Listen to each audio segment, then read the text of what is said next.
Good afternoon, everybody. This is your girl CCS, and I'm coming to you with a story about my current situation with domestic violence.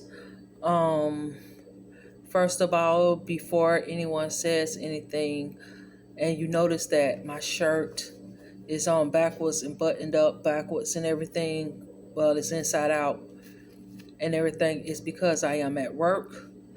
I have to disclose where I work at when I make these videos because of privacy policies and stuff. Um, Also, I just felt like I need to just not show everything and stuff like that. So I make these videos when I am on my lunch breaks. Anyway, I wanted to basically, I'm not going to go into a long dragged out story, but I wanted to tell you a bit of my story with my current situation with domestic violence. I'm dealing with it right now, and basically, when I make these videos, it's basically an outlet for me to let out what I'm feeling inside, and also to make other people aware of the different things that they might need to pay attention to in a relationship. And they enter into one and they start these things. So, um, just like you my story. Well, my story about ago. Um, I rekindled a relationship with someone that I had been in a relationship with in my age to young adult ages. I started dating this guy that was 16 and I was 18 at the time, and had a pretty good relationship. During the time when we dated, this guy was like, I seen little in him, and um I that everybody have their little flaws and everybody have their little things that they deal with. I During the time that we was dating then and stuff, I seen him go through emotional things and stuff like that in his household, and I knew that he had family issues. Um, but the whole while that we dated, this gentleman was sweet to me. He was the type of person that when we went out together, he was proud to let everybody know that I was his girlfriend. Um, we used to hold hands. We used to sit up all night long and talk.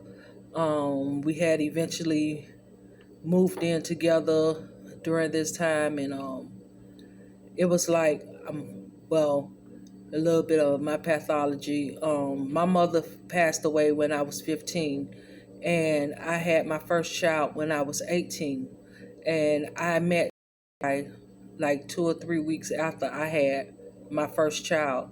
So basically, I knew how to be a mother, based upon the things that my mother had showed me and expressed to me when I was coming up, and based on watching her raise some of my nieces and my nephews. But as far as me being a parent per se myself, I didn't know much. And so when I met this guy, it was like a heaven sent a little, cause even though he was younger than me, he had more experience, family experience, as far as how to maintain a home. And he knew how to cook, and he showed me things about parenting that I didn't know. So, in a sense and stuff, he helped me along the way as far as grooming me into the adult woman, the parent that I am today. And we had a pretty good relationship. It was like he was that guy that I used to follow wherever he went. If you seen him, you seen me. Um, you know, back then and stuff, I knew he drank a little bit and he liked to go out and have fun and be with his friends. But the thing that I loved about it is that he always had me with him, right there by his side and stuff. So when we was younger and we was in a relationship, the relationship I could say was golden. I can't even remember us really fighting. I can remember us having words before, but it never blew out to anything out of proportion. Anyway, long story short, over the years, um, you know, we grew apart and stuff like that. We had broke up and but it seemed like throughout the years, um, it was somehow or another and stuff like that. We would always find each other. Like, if I was in a relationship with somebody, he might be in a relationship with somebody, but he would still come around. He would be cool with my boyfriend. And he'll still come around and stuff like that. And I knew the attraction was still there. Um, throughout the years and stuff like that, he had always shown interest in me and let me know that, I was still like a star, a twinkle in his eye. I still had a piece of his heart. Okay, so I say, let me think, 28 years later, 27, 28 years later. Now we are grown. He's 47, 40, 45. I'm 47. No, he's 44. I'm 46. 45, one of them. Anyway, years later, okay, we rekindle again. And we decided that we was gonna start kicking it and stuff. He was in a relationship with someone, but at the time the girl that he was dating was incarcerated. And I could tell that he was lonely and stuff like that. I was lonely and I didn't think that it would jump into a relationship, but we ended up starting to go together. And you know after his girlfriend come home from jail, we still ended up being together. We broke up for a little while and then we got back together again. But the thing that I noticed when I first came back, this is during the time when we first met and his girlfriend was incarcerated, was I used to come around to, like, I used to get off of work at 3 o'clock in the afternoon on a Thursday, and I was off Thursday, Friday, Saturday, Sunday. Um, so he lived like 2 counties over, so I used to leave from where I was living at and go and spend the weekend with him. So the first thing that I noticed when I first started um, visiting him was I used to hear people whispering, "What's she doing here?" and stuff like that. Oh, she got to go. When XYZ come home and stuff like that, she gonna have to leave. And I didn't tell her to come down here when I know that he did tell me to come, and my stupid ass still would come and spend a night, have sex with him, blase squaze. Then I started noticing after that the just blatant disrespect. Like, I remember an instance when we was in the living room. You know how you could get fresh corn from off of a farm? We was sitting in the living room and we was shucking corn. And it was a certain young lady that came into the house. And she was a friend. She was supposed to be his homeboy's friend, girl interest, whatever.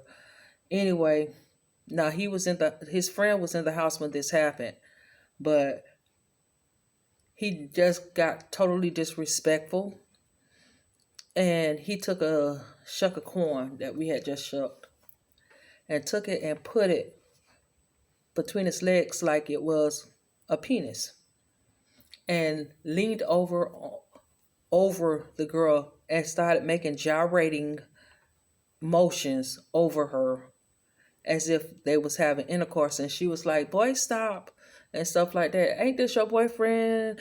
Why you letting him do that and stuff like that in front of me? He's so disrespectful, da da da." And I'm just looking at him like, I know how he is. He's stupid and stuff. I don't pay him no attention. When that was a red sign right there. This nigga disrespectful. Okay, so I stayed into the relationship. Then, just like I said, his girlfriend that was incarcerated got out of jail. I started getting wind that he was still sneaking to see this girl, but I never did see it for myself. I had seen things that indicated that he was still conversating with her, like all of a sudden she would be in the parking lot outside of his house while I'm in his house, and she's out the door talking to a mutual friend of ours. Or I would hear that she would come on his job um, during his work while he was working and things of that nature, but I never seen for myself him with this girl. Actually, it had came a time when the girl was over to one of his neighbors' house that stayed 2 doors down, and she had the lady to call me to the car. And I told her, she was like, she don't have anything against me, da da da da da. And I told her, I said, I don't have anything against you either and stuff like that. As long as you and my man ain't trying to mess around or do nothing and stuff like that, no, I ain't got nothing against you. I left it alone. I basically didn't let any of that deter me from continuing to stand in the relationship. But that should have been a signal right there to let me know something is still going on. Anyway, I just kept getting a hunch, that female intuition that lets you know something isn't right, something is still going on. So I got to the point where I was like, okay, well, if he could do it, I could do it too. So I started seeing another guy that stayed like on the other side of town. I wasn't actually doing anything with him and stuff. Actually, to be honest, I used to go over to this person's house because he was the local bootlegger. And during the time I was drinking and I was smoking weed. And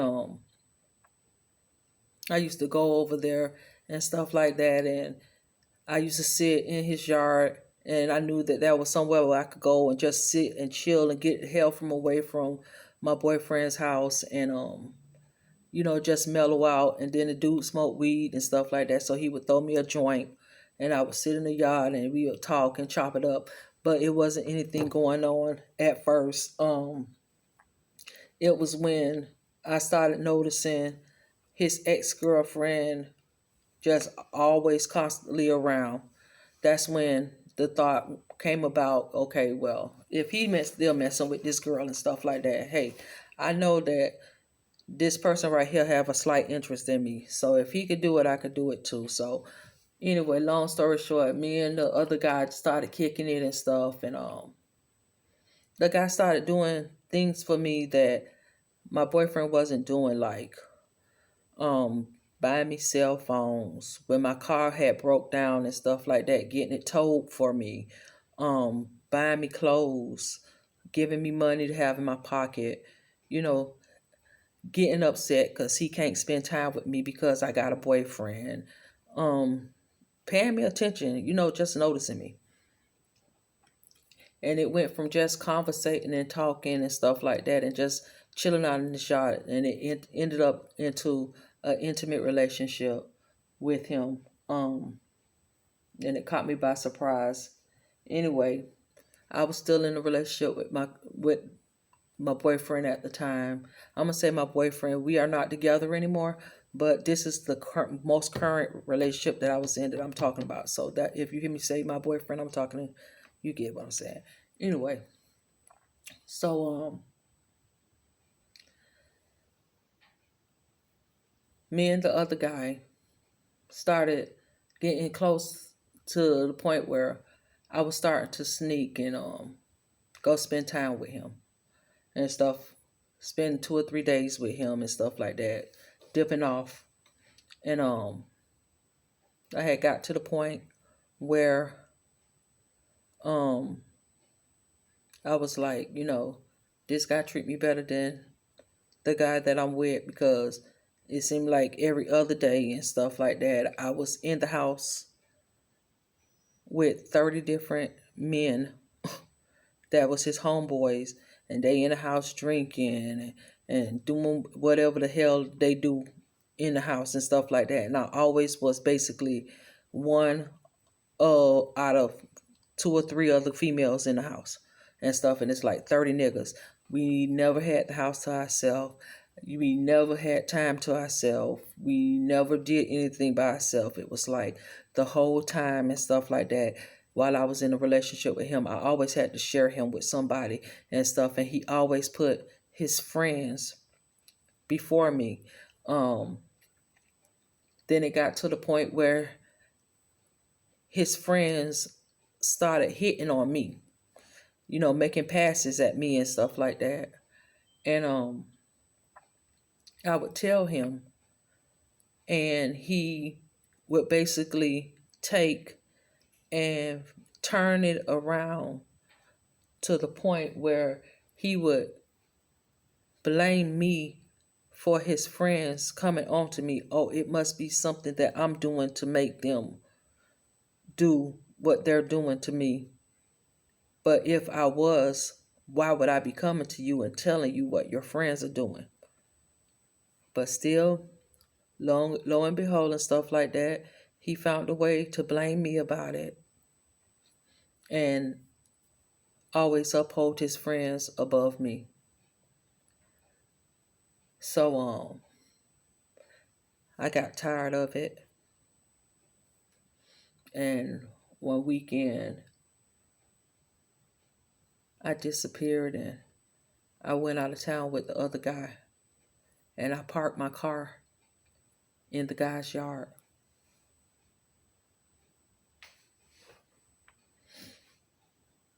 So I left and I went, and I actually had fun that weekend and was able to rest my mind despite the fact that my boyfriend was calling me on the phone trying to find out where I'm at and what I'm doing.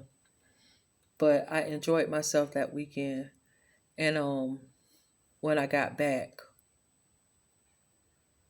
I found my car in the guy's yard, and one of the back windows was busted out and my tires was flat. And when I tried to move it, all of a sudden the H-frame up under the car was broken, and it was driving crazy. So, and the license plate was taken off of the car. I knew who did it. Well, I knew who probably got somebody else to go and do it if he didn't do it himself. So I eventually ended up having to take and drive that car. I had to pump the tires up first and drive that car across town with no tag on it to my boyfriend's house to get the license plate so I could put back on the car. When I got there, this man proceeded to beat me with a belt. And then he took a phone charger and wrapped it around my neck. And he wouldn't give me my license plate. And it so happened that one of his older sisters came to visit, and I went out the door and I was like, "Will you tell your brother to give me my license plate?" And she started fussing at him, told him to give me my license plate, and he gave it to me, and I left, and that was the day that I moved out. I moved in with the other gentleman. Um, he didn't know that I had moved in with the other gentleman. He thought that I was back in Statesboro because I had been gone for like 2 or 3 days, but I was still in the town that he was living in. He thought I was there, but he wasn't sure. So about 3 days in, it was about 2, 3 o'clock in the morning, and somebody inboxed me on Facebook and said, "Hey, this nigga so wrong. Guess who he got to his house right now?" And I was like, "Who?" And he was like, "His ex-girlfriend." So, and the person also told me that he said that he was going to take my clothes and put them out the door in the fire barrel and set my stuff on fire. So I asked the guy that I was dating, could I hold his truck to go get my things because my stuff was going to be put out the door. And he let me hold it. So when I got there, the girl's automobile was parked right in front of his bedroom window. So I knocked on the door. He didn't answer. So I knocked on his bedroom window. And she answered and was like, "Who is that?" I said, "This is my name," and stuff like that. Tell my boyfriend, I ain't gonna say his name, to come to the door. I need to get my shit. So he come to the door. He looking all crazy and puzzled and stuff like that because I just caught him in the house with the girl, but it was cool because I already knew that he was still messing with her. So I proceeded to get my things and go out his back door to put them on the back of the truck. While I was doing this, he proceeded to blurt out little nasty stuff to me, like telling me that he gave me AIDS and I'm gonna die, and he kicked me out the back door with his foot out the door and stuff, and he called me all kind of bitches and whores and all kind of stuff. And I got my stuff and I left. So I ended up dating the other guy for about a year and it didn't work out. And I went back home to my hometown where I was living at. And I would say after 3 months of me being back home, all of a sudden, here come my boyfriend hitting me up on Facebook Messenger, letting me know that he just found out that he was sick and he had diabetes and stuff of that nature. And I was like, "Oh, are you all right? You want me to come take care of you?" And he was like, he wanted to come see me, the Blase Squad. Anyway, long story short, we ended up getting back together. So now we back in a relationship together and stuff. And now when I first got there, he was slobbing all over me, so happy to see me, wanting me to be next to him, spend time with him, doing the normal relationship stuff.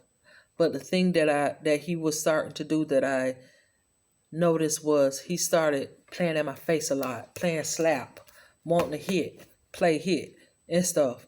And I would tell him that I didn't like it, and he would proceed to do it. It went from that to coming into the house on his lunch breaks and saying, "What you hoes doing? What you bitches doing?" and stuff to me and his other female relative and stuff when he come in the house as a greeting. Um, it went from that to all of a sudden it went to hair pulling, sexual abuse, lots and lots of verbal abuse. Lots and lots of verbal abuse. I mean, this man done spit in my face and pulled my hair and ripped my clothes, burnt me with cigarettes.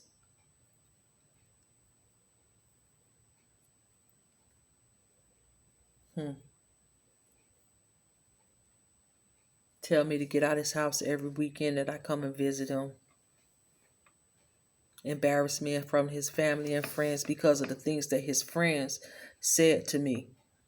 Now his friends, this stuff that happened in the past, he would bring it back up, make it my fault, and wait till he get around a bunch of people and just embarrass the fuck out of me off of shit that I didn't cause myself onto myself and stuff like that. And pretty much to tell the truth, if he wasn't running his mouth to his friends telling our personal business, they wouldn't know half of the stuff that made them get to the place where their mind got inquisitive about, oh well, whatever about me, to want to try me. Anyway, so the relationship just escalated and stuff like that. The blatant disrespect, the abuse, verbal abuse, the physical abuse, the sexual abuse, and stuff. Till one night, um, I left. It was about 10 o'clock at night, and the only way that I was able to get away from him is I had to threaten him and pretend like I was calling the police to make him pull off in the car and go back home so I could get cross town and find the best way that I could get back 2 counties over. And I ended up finding a ride and paying somebody. He had my pocketbook, he had my clothes and everything. He wouldn't let me get back in the house and get nothing. It was just luckily enough that I was able to get in the house and get my phone. Um, I had money in one of my accounts that I was able to pull over onto my cash app, and I was able to pay somebody $40 to get me back home. And I stayed away from him for a good month, and then all of a sudden he started coming back. But when he started coming back, and he had to come to my house where I was living at to visit me because I refused to come back to his house because of the way he was treating me. So now he's coming to my house, but the fact that now that he's coming to my house, hold up, I got something popped up on my screen. Hold on. The fact that he's coming back to my house now, I'm starting to notice something strange and different about him. He is more quiet now. He is more reserved. He's not drinking as much. He wants to lay up on the sofa and watch TV and stuff, do the relationship stuff, that gaslighting mess. So now he done lured me back in, and now I'm going to see him to his house, and now all of a sudden and stuff, he has fixated it in his mind that I'm cheating on him, which I wasn't. He fixated in his mind that I'm cheating on him and that I'm a whore and stuff. I had displayed some personal stuff to him, and he kept bringing it up, kept bringing it up, kept bringing it up, kept bringing it up. And it just got to the point where I started noticing that he was starting to use his car as a pawn to keep me attached to him, so that if I leave, he know that I was going to come back because I had his car. And he had done fixed it where and stuff, his situation had got a little rocky and stuff, that I was footing the bills when it came to his car. So now I'm paying his car note and his car insurance.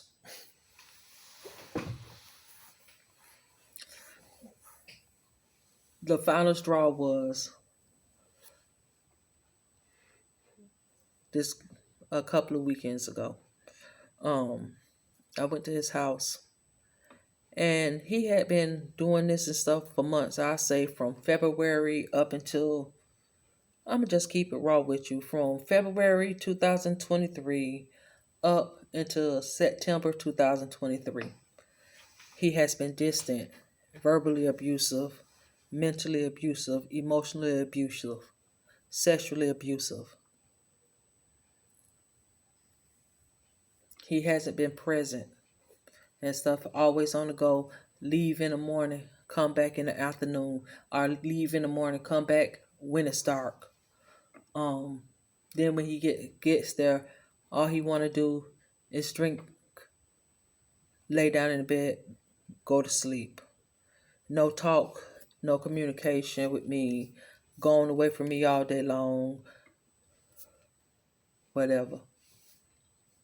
So I got to the point one night, I just told him plain and simple, I need your attention, I need your affection, I need your time. Can you at least spend just one day with me? You know, I got to the point where I was feeling like I was starting to beg him for what I needed him to give me in a relationship. And he couldn't give it to me and stuff like that. It was like his drinking and his friends and his family and his situation and stuff like that was more important to me than me. And then I started noticing that he used certain things that weekend to hold over my head to see if he could keep me where he wanted me. Like, he used his car, he used a fan and stuff. He took a fan from me and stuff, so I couldn't use it and stuff to sleep with. He went and got cigarettes. No, I smoke and stuff like that, and smoked cigarettes in front of me. Didn't offer me one, so I could ask him for one. He took my cell phone and threatened to throw it up against the wall and break it. All these red flags, and I stayed in it until I got to the point where I realized and stuff. I love him and stuff, but my feelings and my emotional well-being counts too, and I need to get out of this relationship because it was breaking me down in so many different ways, and it was keeping me from focusing on myself and my kids. And so I finally put my foot down and I left. I finally took it upon myself to let him know that we couldn't do this no more because he had done diminished my heart. Um,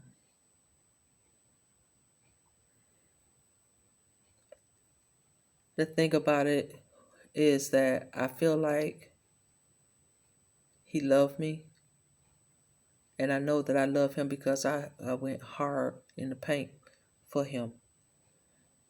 I know I love him. But the thing is, I think with him is if it wasn't for the fact that I knew some of the situations that he went through at a younger age, and some of the things that I know that he had experienced and seen at a younger age and stuff like that, I probably wouldn't understand why he was doing the things that he did. And I feel like I'm not a therapist or anything, but I just feel like he's reenacting everything that he's seen as a young adult, a teenager, a young adult and stuff, and he's just mimicking it. And I come to the point where I realize that yeah, he may love me, but maybe he can't love me the way that I need him to love me because he don't know how to love me in that way. So yeah, that's my current situation.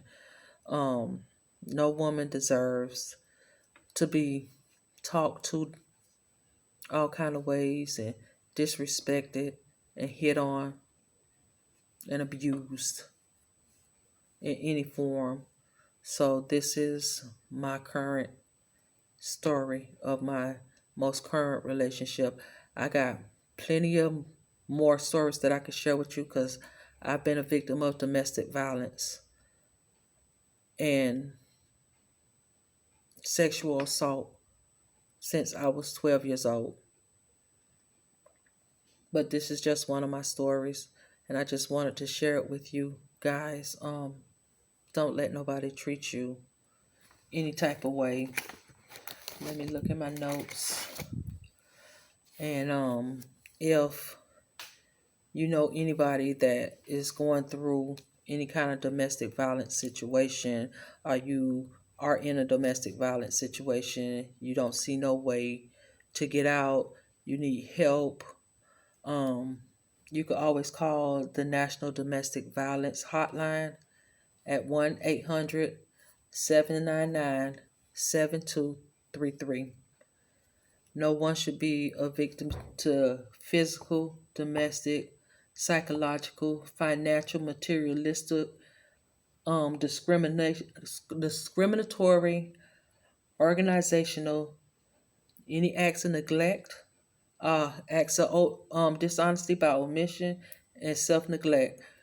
No one should have to go through any type of violent situation. So if you find yourself going through that, seek help. And once again,